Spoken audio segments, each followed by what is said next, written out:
this is Maria, and you're listening to Corky Girl Explains.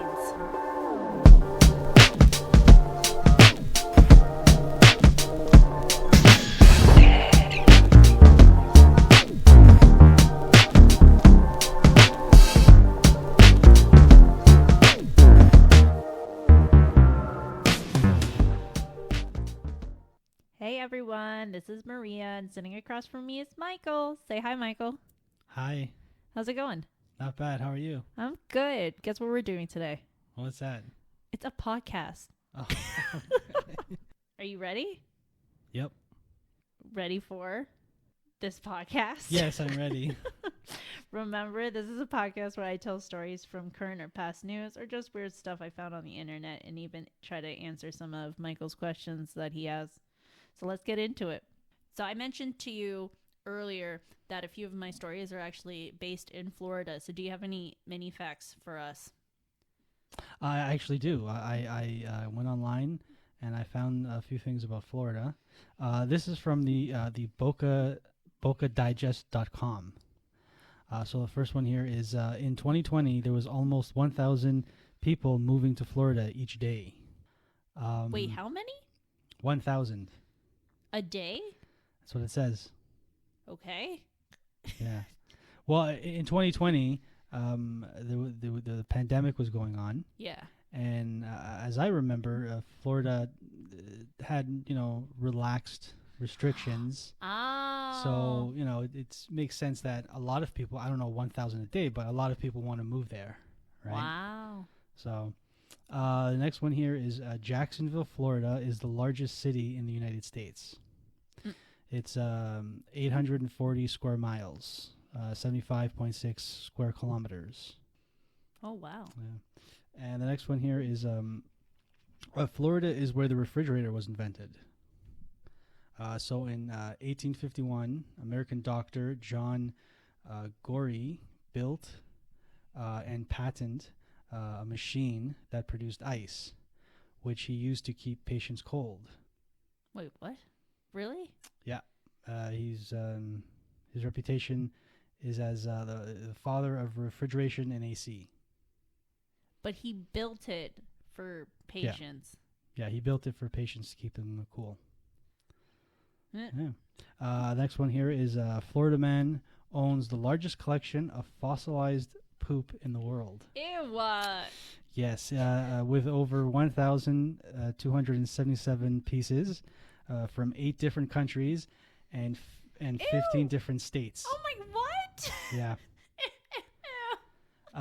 This unique collection is now housed in the South Florida Museum, but the original collector is Jacksonville resident George Fartson. So it didn't even start with him.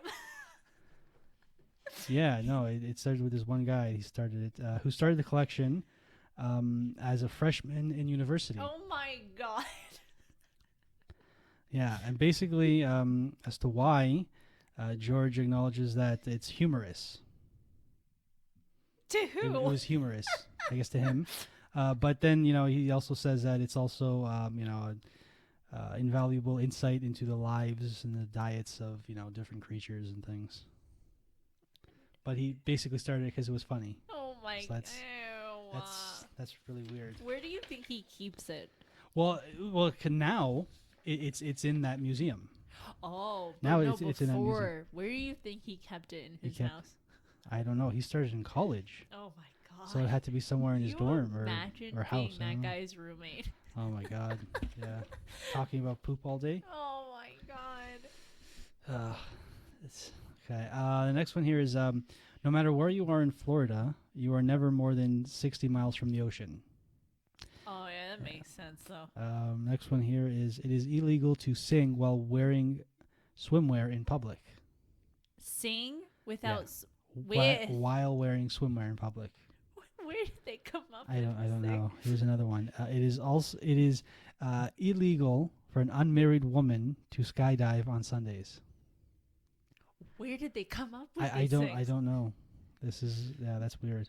Well, here's one that's kind of more well known. Gatorade was named after the University of Florida's football team, the Gators. where the drink was first developed. I did not know that. Yeah. It was developed, for the football athletes. Yeah. The first ATM was installed in Miami, designed for rollerbladers who couldn't go into the banks. Oh my God. Yeah. No way. Yeah. The next one is Disney's Magic Kingdom is the 8th most popular tourist destination in the world, right behind Central Park, Times Square, the Las Vegas Strip, and Niagara Falls. Really? Oh, okay. Yeah, and I think I've been to Times Square. I've never been to Central Park. I have. Really? Is it nice? It's nice, yeah. Yeah, I have to go back to New York because I don't even remember Times Square, to be honest. It definitely Central Park is definitely like, especially if to get there, you're always around buildings and obviously so much stuff. Yeah. But it's a nice little, like, a good little medium where you kind of like separates from the city. But it's nice. And Las Vegas I've been to a few times, and Niagara Falls I've been so many times. Yeah, Have you been to Niagara Falls? Yeah. Once when I was like 5. Really? Yeah. Wow, you gotta go back. We had to stop when we were crossing the border because we had family and they wanted to visit. Really? Yeah. Okay. So the next one here is Florida is home to over 1,300 golf courses, more than any other state. So a lot of golf courses. Well, they have beautiful weather all year. So that pretty and much. retired people. Yeah, being retiring people go there. Yeah. It says here, Benjamin Green, a Miami pharmacist, invented the first suntan lotion. Did not know that. Yeah. So down the last two, the second last one. In Miami Beach, persons face up to 30 days in jail for selling oranges on the sidewalk. I thought you were going to say something else. Yeah. That's why oranges. I don't know. The Florida oranges, right? So why can't they sell it on the sidewalk? Maybe they're stolen. I don't They're know. just trying to. Maybe they take business away from the grocery store. I don't know. Maybe. That's weird. But the last one here is it is illegal to skateboard without a license. So you need a license to skateboard. According to Boca Digest. What kind of license? I mean, like, is it like you have to do? Kids are the ones skateboarding. You mainly, imagine right? having to take that test though. Yeah. Is somebody supposed to follow you? Like, I don't know. Like, yeah, do you have to take a test or just pay for it? I don't know. Oh. Because it's mainly just kids skateboarding or teenagers or whatever, right? Why are you giving tickets out to kids? I don't know. There's a lot of videos on YouTube about like police officers and security guards getting really upset at like skateboarders. It's hilarious. But what do they do? Maybe because, you can have those signs that say no skateboarding. Yeah. Or they're not listening to them. them. They're like skateboarding on private property, and like the security guards get all upset. Yeah. If they're not, like, just let them go. Yeah. I think it's more of like an insurance thing where like if they the get hurt skateboarders get hurt on private property, the owner could be liable, right? I think it's more of that. But why freak out? Like, you I just know, now like, tell them just move. Instead of getting free, just call the police. You're literally your only job is to make sure that if they are there, then to just say go away. Yeah. If they didn't have a problem with skateboarders, then you literally don't have a job. Yeah. Yeah. And that's about it. Oh yeah. I like those facts though. Yeah. So for this is episode 5. It's about weird crime cases, and a few of my crime cases that I found is about the based in Florida. Really? So there's actually this thing you can do where you can Google Florida man and then add your birthday, and it's apparently supposed to always there should always be an article about something that happened in Florida with that resulted in someone getting arrested. Really? Yeah. I've never heard of that. No. So just a little fact about the Florida man and your birthday. So there was a Florida man challenge on social media. This is a joke based for Florida residents who found themselves in strange predicaments. This all started when a meme came out in 2013. I tried Googling it. There's a lot of Florida man memes, so I'm not sure which one's the original, but I think it's hilarious. Really? Yeah. So why Florida? Apparently there's so many crime cases. So the challenge started with a simple game. You Google Florida man and you add your birthday and a headline will always pop up. Wow. Yeah. So this is just a small like a example for January 29th. So this was 2019. Florida man thought to have stealing opioid, but instead got laxatives, police say. Wow. Yeah. September 7th. Did he go to the police? That's pretty stupid if he went to the police and actually reported it. No, that he stole opioids. He must have had a weird reaction. He probably ended up in the hospital. I didn't actually Google to see what it was, but most likely if he took drugs thinking that he was taking drugs and then he ended up taking laxatives, he was probably having a very bad reaction and ended up in the hospital, but did not actually Google it. I can be proven wrong. September 7th, 2018, Florida man drunk and naked allegedly set house on fire in failed cookie baking attempt. What? So not all of them is something like they purposely did it. It's just they're somehow in the news. Did you say drunk and naked? He was drunk, naked, trying to bake cookies, and he burnt his house on fire. Oh my god. Yeah. So I did your birthday first. Okay. So October 5th. This one is in 2019. Florida man mistakenly shot and killed son-in-law in birthday surprise gone wrong. Yeah. Really? Yeah. Yeah. A lot of that. I think a lot of that happens where like people just mistaken for other people and they just shoot whoever's there. So this is actually I kind of wanted to see it more in depth, but I found this article when I googled it. It was from Fox 40 News, and this happened in Pensacola, Florida. Florida man shot and killed his Norwegian son-in-law when a birthday prank went horribly wrong Tuesday night, authorities say. Santa Rosa Sheriff said the homeowner, 61-year-old Richard Dennis, first heard a banging on his front door around 9:30 p.m. and went out to chase away another relative in an unrelated dispute. So he was in a fight with a family member. So he thought that guy came back. Yeah, and you had to be so angry do you have to be like? But that's even it's a family member. Okay, you just had a fight with him, but it's a family member. Why would you just shoot? Exactly, Adam. So 2 hours later, 37-year-old Christopher Bergen, who flew from Norway to surprise Dennis on his It was a birthday, surprise, too. arrived at the Gulf Breeze home.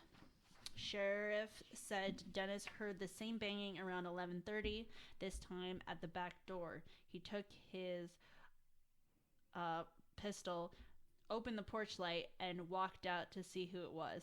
As Dennis looked at the source of the noise, Bergen jumped out of the bushes while making a growling noise, startling his father-in-law. Mr. Dennis gets off one round, striking Mr. Bergen's, killing him instantly. Oh my God. Johnson said, sorry, that was the sheriff. The sheriff said when our deputies arrived, they already had towels on the individual, trying to stop the bleeding. Further investigation found the shooting to be totally accidental and no charges are expected to be filed. The sheriff said he couldn't second guess Dennis's actions after what he experienced earlier in the evening. I think it was just a horrible accident that should never have happened. So like that's crazy. The fact that he had a gun out, he knew it was a family member, and instead of just calling the police, he takes out a gun. Yeah. And he killed someone. Yeah. And nothing happened to him. No. And that was someone that wasn't even in the situation in the dispute to begin with. It was just unfortunate circumstances. The next article, caught on camera. This happened in 2022. So your birthday this year. Florida man. This year? Yep. Florida man used toddler as human shield during police standoff. Oh my God, that's terrible. Yeah.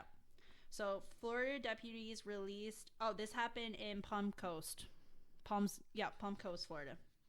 Florida deputies released shocking body cam footage this week of a man using a 1-year-old toddler as a human shield following a wild chase.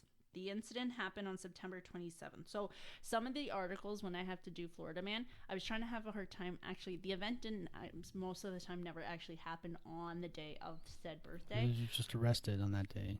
Or the article just came out. Oh, okay. Yeah. So in Flagler, according to deputy, the 27-year-old Brian Douglas Lawrence, the 27-year-old in Palm Coast, was accused of kidnapping his girlfriend's child from her home while armed with a gun. Deputies say that they eventually spotted him driving recklessly with the toddler in his lap. According to authority, the kidnapper led them on a chase, driving into oncoming traffic before entering a Target parking lot and then stopping inside the parking lot of a nearby McDonald's. The video shows the kidnapper holding the child in front of his body as deputies pointed their tasers at him. Put the baby down, the deputy is heard yelling. Get on the ground. The deputy eventually deployed his taser, although the 27-year-old was still holding the child. He was then heard screaming and falling to the ground with the child in his arms. Luckily, he did not fall face forward, and the deputy was able to grab the child.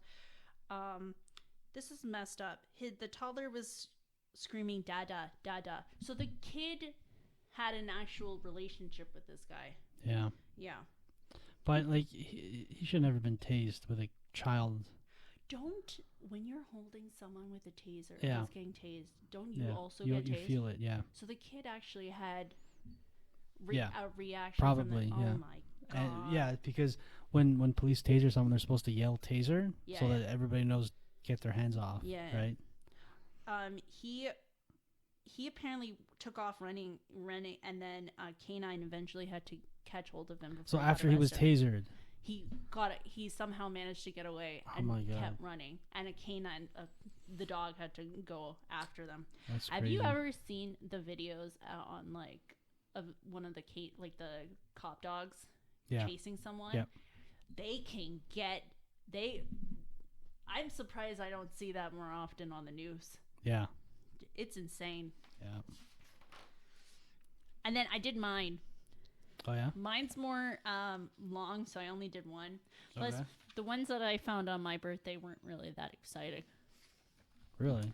But a Florida man, his name was actually Florida, breaks into a restaurant, steals all their White Claw, and then throws it into a pond. Oh my, why would you throw it into a pond if you steal White Claw? Just like either drink it or sell it. Exactly. So like, it's funny. Me and you have the same brain mentality. If something bad happens, I always think, like, obviously I'll never actually do it. Yeah. But then it's like, dude, be better. Yeah. Like, if you're gonna do something, Exactly. think about it before Yeah. you carry on to the action. Don't do that. More Yeah. of like, someone else could have done a lot Be better. smarter about Be it. smarter. Yeah. So May 31st, 2021, a Florida man who apparently not a fan of White Claw was recently arrested for a long string of burglaries. So his last name is Florida. So the entire time we're just going to talk about Florida. According to a news article or news station, police say that Mr. Florida recently went on a crime spree around Zephyra Halls, Florida, which I know I butchered that name. Yeah, that's all Breaks into several businesses and residents. Florida man first stop was at Great Catch, a seafood restaurant, where he broke into the freezer, took all the White Claw and beer, and threw it into the retention pond behind the building. Florida then broke into a nearby barber shop and stole a set of clippers and charging station and a set of wireless earbuds. He then continued his crime spree by hitting up another barbershop, which this is not the next, there's more of them coming, and stealing 5 more sets of clippers and 2 pairs of scissors. I don't know what he was doing. Why? I don't understand. This makes no sense. Florida then broke into a carpet store. He apparently couldn't find anything he wanted, and he left empty-handed. Undetermined, Florida decided to hit up a bakery next, where he stole approximately $800 in cash, jackets, coins, cash bag, and keys. He also left behind a pair of scissors from the first barbershop. But Florida man wasn't done yet, because he string of break-ins continued next in a veterinarian clinic, where he triggered the alarm and once again walked away empty-handed. Actually, not only did he walk away empty-handed, but he walked away with less than what he had when he walked in, because he once again left behind some of the stuff from the last few burglaries that he just committed. His next stop... Oh, I thought he went into another barbershop. Okay, scrap the last one. So he broke into 2 barbershops. His next stop was a little cat rescue, where he broke into the outdoor shed and stole some of the cat wormer, animal pain medication, and syringes. Why do you... I don't understand. I don't think he knew what he was stealing. No. Doesn't sound like he's too smart. No. Finally, after a long out on the town, Florida made one more stop, could ultimately lead to his capture.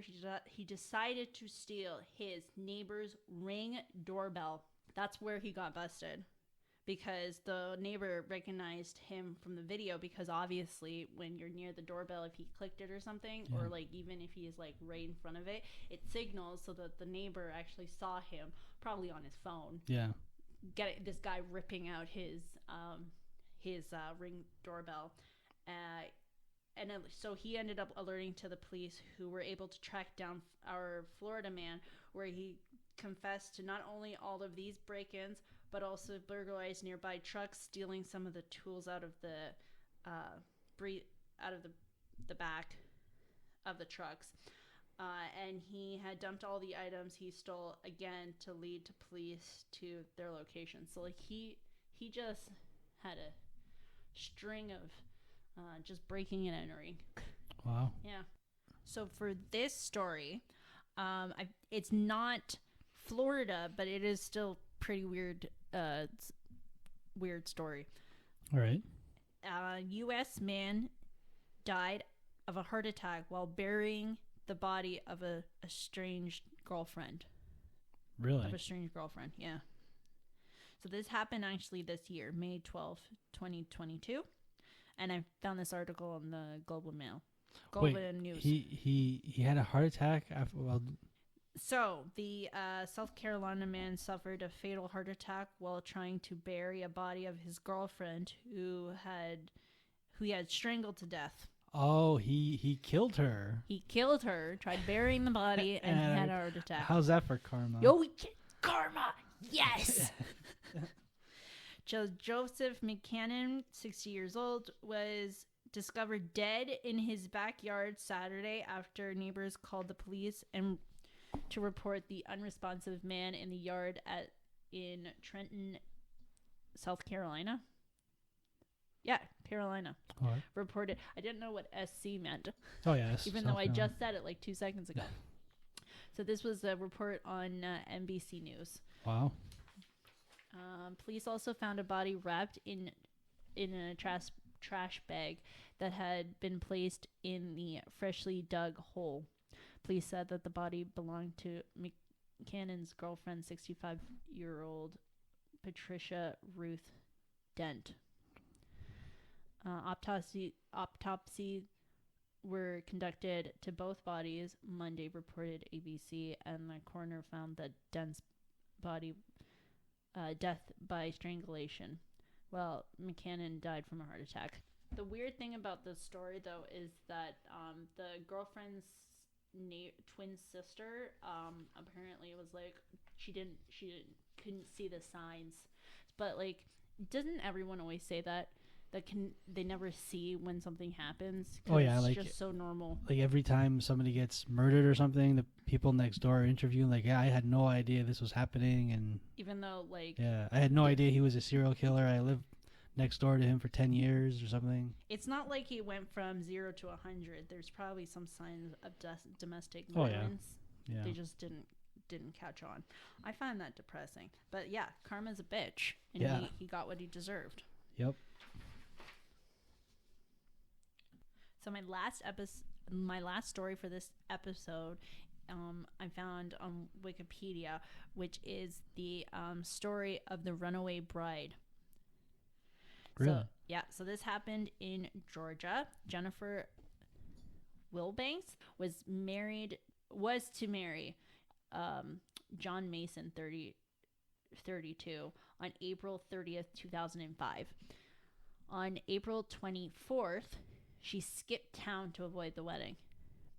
Her disappearance sparked a nationwide search and intensive media coverage, including media spectacle of expecting that Mason killed her and just hit her body or something. Oh, so the media were saying that he probably killed her. You always suspect the boyfriend or the husband first. It's crazy, yeah. Because, like, how many times is it true? Is it true? True, yeah.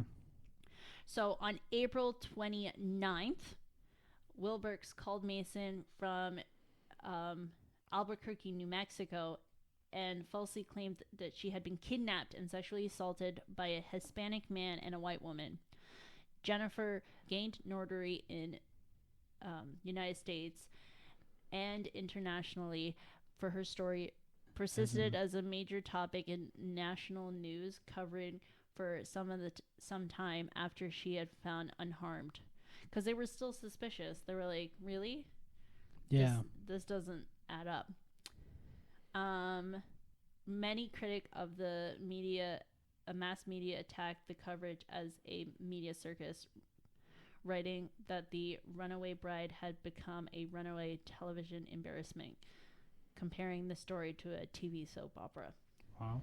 Wilbanks repeated the false claims that fell apart under FBI investigation, resulting in a felony indictment of providing false information to law enforcement, a charge that could have resulted in up to 5 years of imprisonment. So this is kind of like a timeline. Okay. So May 9th, Wilberks entered a treatment facility to address the physical and mental issues, which she believes helped with in a major role in her running away. May 17th, Wilberks canceled her engagements to the fiance. Now, keep in mind, at one point, he still wanted to marry her, even though she admitted to lying. Really? He was adamant. He was like, no, it's okay. She just needs to, like go to therapy or something. There's like him actually saying, like, to the news press that, like, no, he's working on it. We're going to stay married. I don't know if they were, I'm assuming they had to like just keep replan everything. May 25th, Wilbanks was charged with the making false statements. May 31st, Wilbanks reached an agreement with the city of Duluth, so the town that they were from, to repay more than $13,000 in costs incurred by the city in their search. On June 2nd, Wilberks pleaded no contest to charges. As part of her plea bargain, she was sentenced to 2 years of probation and 120 hours of community service, and she was also ordered to pay $2,250 in restitutions to the county sheriff's department. As part of the plea bargain, a misdemeanor charge was filed. A false police report was dismissed. Wilbanks' criminal record was expunged after she successfully completed her period of probation.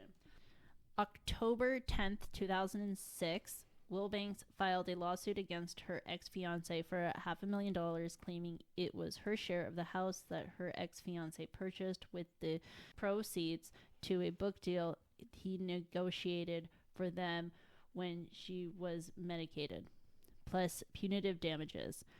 Her ex-fiance, Mason, countersued. In December 2006, both parties dropped their lawsuits. On March 15th, 2008, Wilbanks' ex-fiance, John Mason, married another woman in a quiet ceremony at his parents' home. Wilbanks and Mason's original wedding date was to have had 600 guests and 28 bridesmaids. Wow. Holy Jesus. Why so many bridesmaids? I don't know. And you would also need 28 groomsmen, I'm assuming. Yeah, at least. 600 guests. Who are these people that they know 600 people? Like, it doesn't say anything about, like, what they were doing originally. Like, I think I should have done more research on, like, what they were doing before. But, like, damn. Wow. Apparently, she remarried, though. Or, no, in 2010, she announced she has been dating some guy that she met earlier in 2009 or something like that. But, like, she never got married. But, damn. Wow. Anything else? No comments. That's a strange story. Yeah. Yeah. So that's it for this episode. Thanks everyone for listening, and thanks Michael for sitting here and listening to me explain stuff. This was Corky Girl Explains. Have a good one, everyone.